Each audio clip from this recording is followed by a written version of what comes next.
Hola, ¿qué tal? Muy buenos días, muy buenas tardes, muy buenas noches. A la hora que te encuentres viendo este fabuloso video, Cápsulas Queruso. En esta ocasión vamos a responder a una pregunta que nos llegó a nuestra mesa de redacción acerca de Oseas 4:6, un tema que se ha utilizado mucho para dilucidar acerca de la manera en que el pueblo de Israel fue destruido, perdón. El pueblo, nosotros también somos destruidos por falta de conocimiento, y literalmente el texto dice: mi pueblo fue destruido porque le faltó conocimiento. Eso es literalmente lo que dice mucho, pero realmente si leemos de la versión Reina Valera, dice mi pueblo fue destruido, no dice mi pueblo pereció. Yo estuve investigando algunas de las versiones, y la versión de las Américas, dice mi pueblo fue destruido. La Nueva Traducción Viviente dice mi pueblo fue destruido. La versión antigua también dice mi pueblo le hace falta conocimiento. Mi pueblo le hace falta conocimiento, ya que tú has rechazado el conocimiento y yo te rechazaré del sacerdocio. La versión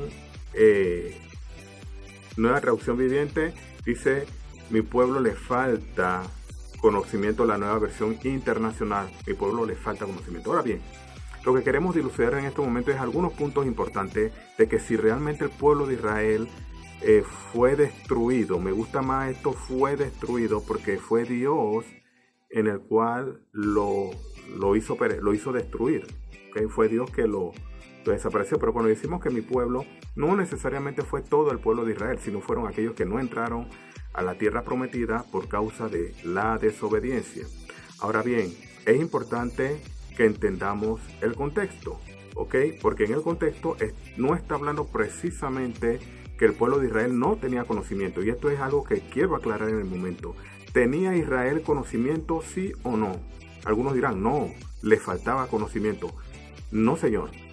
El texto dice que a ellos le faltó un conocimiento, y fíjense lo importante que dice el versículo 1. Cuando vamos al versículo 1, el versículo 1 dice que el Señor de Israel les habló a ellos diciendo: escuchen, israelitas, la palabra del Señor, porque el Señor va en contra de juicio contra los habitantes del país, ya que no entre mi pueblo no hay fidelidad, no hay amor y no hay conocimiento de Dios. Ya que en mi pueblo no hay fidelidad, no hay amor y no hay conocimiento de Dios. Entonces, la palabra conocimiento allí se caracteriza en tres facetas. La primera palabra en hebreo es la palabra nakar, y esa palabra nakar significa conocer o considerar, reconocer, y significa también atender. Este verbo se encuentra tanto en hebreo moderno como también en el arameo, y también aparece aproximadamente 50 veces en el Antiguo Testamento hebraico, y la primera vez que aparece en Génesis capítulo 27 versículo 23, donde habla de que Jacob no reconoció a Dios. O sea, estaba el ángel de Jehová, estaba Dios presente, y dice no le reconoció, porque él dice estaba aquí en el lugar y no lo sabía. Entonces la palabra allí utilizada es la palabra nakar, que es no reconocer, y el significado básico de este término se tiene que ver con la percepción mediante una vista de tacto y oído.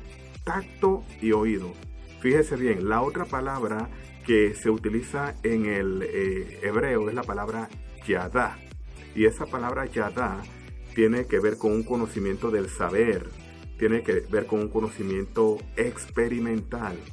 Es decir, alguien que conoce por experiencia, no solamente por intelecto, no solamente por información, sino alguien que también comprende lo que recibe. Entonces, este verbo aparece también en un idioma arcaico o arábico, arábico, o sea, en Arabia, y también se usa en la Biblia como un vocablo 1040 veces, y 995 veces se utiliza en hebreo y 47 veces se usa en arameo. Entonces esta palabra significa un conocimiento experimental del bien y del mal. Eso lo vemos en Génesis capítulo 2, cuando habla acerca de que Dios le dijo a Adán y a Eva que de todos los árboles del huerto podían comer, menos del árbol de la ciencia del conocimiento del bien y del mal. Entonces queda a conocer aquí que tenía que ver con un conocimiento experimental de lo bueno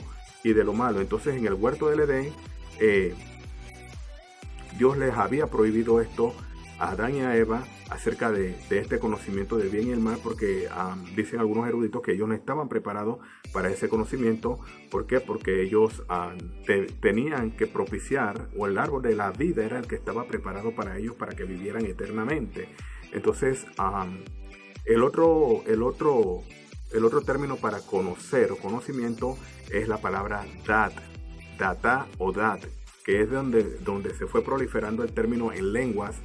Las lenguas estuvieron muertas y se fueron avanzando a medida que pasaban los siglos, y hoy en día utilizamos esto en un lenguaje que procede de estas lenguas antiguas, que es lo que llamamos data, que es el conocimiento, es lo que usted pone cada quincena, cada semana o cada mes en su dispositivo para poder tener internet, ya sea la compañía que usted utilice. Y también se puede utilizar el término para aquellos que tienen una información como un wifi para recibir redes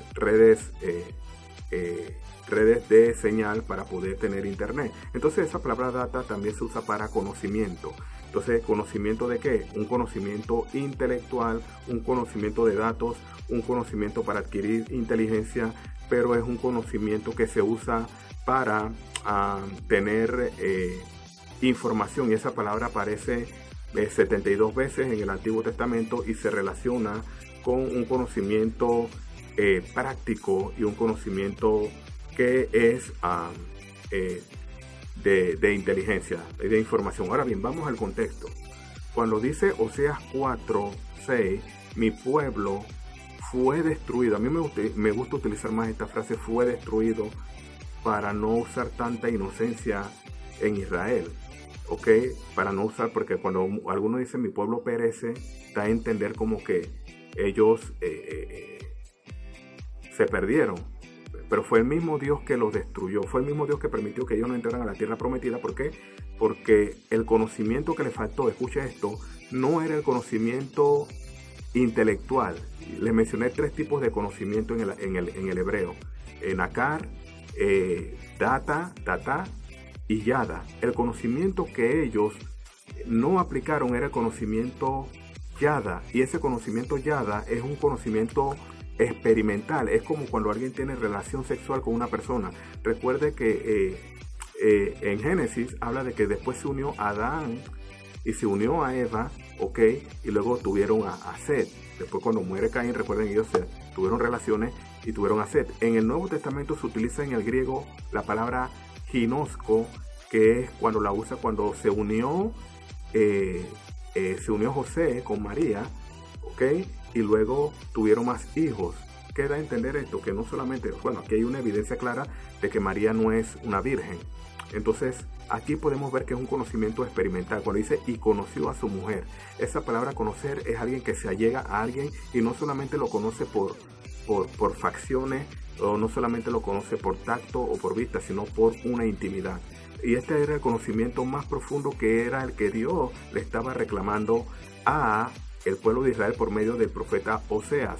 Ellos estaban fallando en varias cosas, y en el versículo 5 y 6 amonesta la caída de ellos, justamente o probablemente como una alusión a profetas cúlticos. ¿Qué era lo que estaba pasando en el pueblo de Israel? Los sacerdotes se estaban convirtiendo en cúlticos, y ahora le voy a explicar qué significa este término. Y profetas cúlticos. ¿Quiénes son los profetas cúlticos y quiénes son los sacerdotes cúlticos? Los que simplemente le ofrecen a Dios sacrificio en el momento en el cual están propiciando el culto a Dios. Entonces ellos simplemente, cada vez que le ofrecían entrar una vez al año, ofrecer sacrificio, lo hacían. Pero después el pueblo de Israel se iba en pos de otros dioses, y por ende a veces Dios no recibía el sacrificio de ellos cuando entraban al lugar santísimo con el cordero o con la oveja, para derramar sangre delante de Dios y ofrecerle al pueblo de Israel el perdón del pecado, porque ellos se habían convertido en profetas y sacerdotes culticos. Son aquellos simplemente que están para servir en el momento del culto, pero mientras tanto ocurre o termina este espacio de tiempo, se olvidan del pueblo de Israel, se olvidan de su labor como sacerdote. Entonces eso era lo que estaba pasando en el pueblo de Israel. El problema también eran los sacerdotes, porque los sacerdotes simplemente eran aquellos que ofrecían sacrificio nada más en el templo, y Dios no quiere que tú seas sacerdote de los que ofrecen sacrificio nada más en el templo, y cuando terminas de predicar, cuando terminas de evangelizar o cuando terminas de estar en el culto, en tu casa vives una vida que no le agrada a Dios, con tu esposa, con tus hijos, con tu pareja, con los vecinos. Entonces, ¿qué quiere decir esto? Que los sacerdotes culticos son abominación delante de Dios. En el Antiguo Testamento Dios no lo aceptaba. Dios no quiere que seamos sacerdotes culticos. De hecho, nosotros somos sacerdotes reales y le ofrecemos sacrificio ahora con nuestra alma, con nuestro espíritu, con nuestra vida, porque dice Primera de Pedro capítulo 2 que vosotros sois real sacerdocio, nación santa. Segunda de Pedro 2, real sacerdocio, nación santa, pueblo adquirido por Dios para anunciar las virtudes de aquel que nos llamó de las tinieblas a la luz admirable. Dice Romanos capítulo 12, 1 y 2, que ofrezcamos nuestro cuerpo como sacrificio vivo delante de Él, como un culto racional. Esa palabra racional significa algo que tiene razón, algo que lleva corazón, algo que lleva alma, algo que es profundo. Entonces ya no tenemos que necesitar un sumo sacerdote que entre una sola vez al templo a ofrecer sacrificio. ¿Por qué? Porque ahora nosotros somos el verdadero real sacerdocio, la iglesia del Señor, la iglesia de Cristo, y ahora debemos de ofrecernos como sacerdotes donde quiera que vamos. Podemos ser sacerdotes no culticos. Dios no quiere que seas un sacerdote cultico, que nada más es para ir al culto. Y escucha esto, ahora que probablemente van a abrir los espacios para ir al culto, mucha gente dirá, no puedo vivir sin ir al culto, pero ahora la pregunta es, ¿eres sacerdote cultico o necesitas ir a un templo para ofrecerle sacrificio a Dios? ¿En tu casa no se lo ofrecías? ¿Con tus hijos no lo hacías? ¿Con tu esposo no lo hacías o tu esposa no lo hacías? ¿Con tus vecinos? Quiere decir que hay muchos cristianos que se han convertido en cristianos o sacerdocio cultico, y ese era el problema que había en el pueblo de Israel. Y quiero señalar tres cosas para terminar. Uno, en los versículos 5 y 6, recuerden que estamos en Amós capítulo 4, 5 y 6, se nombran tres crímenes aproximadamente, tres crímenes, y esos tres crímenes indica la sentencia de Dios. El primero, mi pueblo fue destruido, la palabra ahí sería perecer, ¿no? O fue destruido, y la palabra que se utiliza allí también es fue desechado. Ellos, ¿por qué ocurrió esto? Esa fue la primera sentencia, por causa de no usar el conocimiento aplicativo. El versículo 1 habla de que ellos debieron poner en práctica ese conocimiento. Recuerden, Dios no necesita que usted tenga un conocimiento intelectual de la palabra de Dios. Dios no necesita que usted se aprenda los 72 libros de la Biblia. Dios no necesita que usted se aprenda todo el Antiguo Testamento y todo el Nuevo Testamento. Dios no necesita que usted conozca toda la teología habida y por haber. Dios no necesita que usted esté siempre todos los cultos allí y no falle día y noche. Todo eso es bueno, excelente, pero Dios necesita que usted sea un sacerdote que cumpla la palabra de Dios, que el conocimiento que tenga lo aplique. Esa es la palabra yadá, no es la palabra data ni nakar, es la palabra yadá, que es un conocimiento experimental. Mientras más tenemos comunión con Él, más podemos aplicar ese conocimiento. Y ese conocimiento es un conocimiento, valga la redundancia, que nos lleva a la sabiduría. La sabiduría es la aplicación del conocimiento. Entonces, esta palabra yadá tiene un parentesco con sabiduría. Este fue el primer problema de ellos que tuvo Israel. El primer crimen fue la negligencia, y esa negligencia era la de compartir el conocimiento. Jesús dijo, id por todo el mundo y predicad el evangelio a toda criatura. El que creyere y fuere bautizado será salvo, mas el que no creyere será condenado. Y dice, enseñándole a que guarden todas estas cosas. Primero dice, id y haced discípulos a todas las naciones. Mateo 28, 19 y 20. El conocimiento hay que compartirlo, el conocimiento hay que aplicarlo, el conocimiento hay que vivirlo. Entonces la palabra yadá era lo que a ellos les faltaba. Otro problema que los llevó a tener esta sentencia era por medio de la falta de instrucción sacerdotal que ellos tenían. Ellos estaban falta de esa instrucción sacerdotal, pero una instrucción correcta. ¿Por qué? Porque ellos rechazaron el conocimiento. Fíjense lo que dice la parte B del versículo 6. Recuerden que estamos en el capítulo 4 de Oseas. Dice: por cuanto desechaste el conocimiento. ¿Cuál fue el problema realmente? Desecharon Yadá.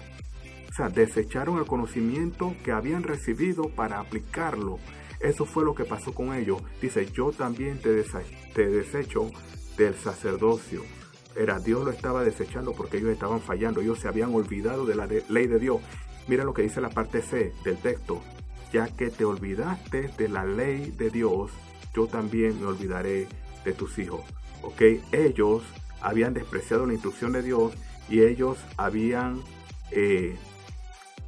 tomado la palabra en poco. Dios le dijo a Josué: no te apartes de día ni de noche de este libro de la ley, porque entonces haré prosperar tu camino y todo lo que hagas te saldrá bien. Entonces, ¿cuál fue el problema de Israel? ¿Cómo debemos utilizar correctamente Oseas 4:6? No era que ellos no tenían conocimiento, tenían a los profetas, tenían el decálogo, tenían el decálogo, los 10 mandamientos, tenían otros mandamientos, tenían sacerdotes. El conocimiento que ellos habían menospreciado era el conocimiento aplicativo. De eso era que se trataba el texto cuando dice: mi pueblo fue destruido porque le faltó conocimiento. Y hoy en día hay mucha gente que también está pereciendo paulatinamente porque por falta de un conocimiento práctico, un conocimiento aplicativo, es decir, una vida espiritual, mostrarla hacia los demás, hacia tus vecinos, hacia el mundo. Por eso estás pereciendo. ¿Por qué? Por no compartir la palabra de Dios. También estás pereciendo. ¿Por qué?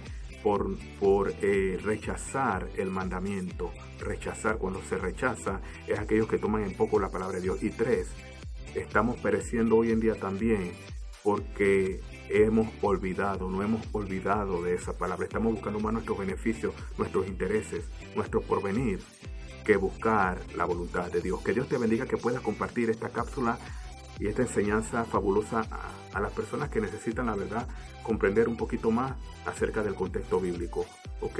Te habló tu amigo y hermano Jacob Perea Ellis, Ministerio Queruso. Recuerden, pueden vernos en las redes sociales, en la página de Facebook, Ministerio Queruso Mensajeros del Reino, lo voy a dejar aquí abajo. Y también pueden vernos también, obviamente, en Instagram, Queruso, rayita abajo Queruso, Mensajeros del Reino. Y también tenemos nuestra página, la voy a poner aquí abajo, web que abrimos, y también pueden vernos en los clips, en los videos cortos en YouTube, Ministerio Queruso Mensajeros del Reino. Te habla tu amigo y hermano, tu servidor, y espero que te edifiques con cada cosa que hacemos con amor, para la gloria y la honra de Dios. Dios te bendiga.